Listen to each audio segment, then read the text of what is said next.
Have you ever had a conversation in which the primary communication was not the words spoken?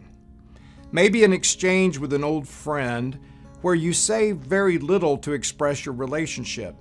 Maybe a conversation with a rival in which looks and posturing were really what was said.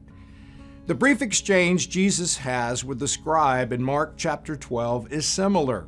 The scribes ask Jesus what the greatest commandment is, and Jesus responds. Jesus answered, "The most important is, Hear, O Israel, the Lord our God, the Lord is one, and you shall love the Lord your God with all your heart, and with all your soul, and with all of your mind, and with all your strength. The second is this, you shall love your neighbor as yourself. There is no other commandment greater than these."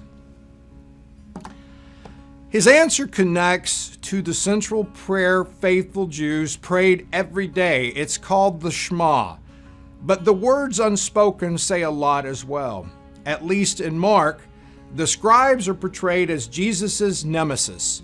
They are constantly harping on his behavior and ultimately are instrumental in causing his death.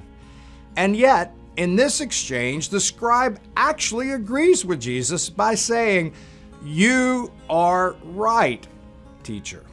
The conversation surprisingly takes a sharp turn away from the usual antagonistic tone. He agrees with Jesus quickly, where the subtext in most of their conversations is challenging. Suddenly, there is agreement. Jesus' reaction to this agreement is no less surprising. And when Jesus saw that he answered wisely, he said to him, "You are not far from the kingdom of God." The Lord knows just when to stop everything and watch the kingdom leaking through, even through a scribe. This conversation stands out against other similar exchanges because there is pause, there is observation, not just disagreement or debate.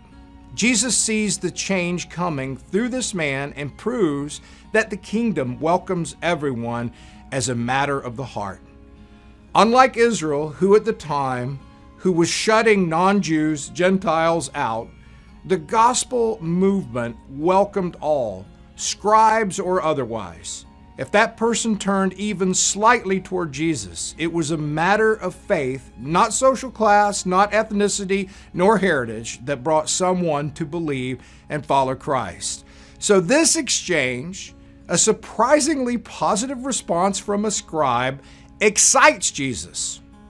It's small moments like these showing how Jesus was transforming the world then and still is today.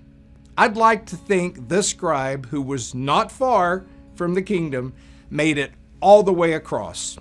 Perhaps this was the beginning of his journey, a brief, patient discussion with Jesus, the same discussion he has had with you. I'm Greg Williams, speaking of life. Thanks for watching GCI's Speaking of Life. We hope you enjoyed it and were inspired. We'd love to connect with you, so be sure to like us on Facebook. You can also check out more on our website and subscribe to our newsletter for the most current GCI news. Thanks again for watching, and we'll see you in the next video.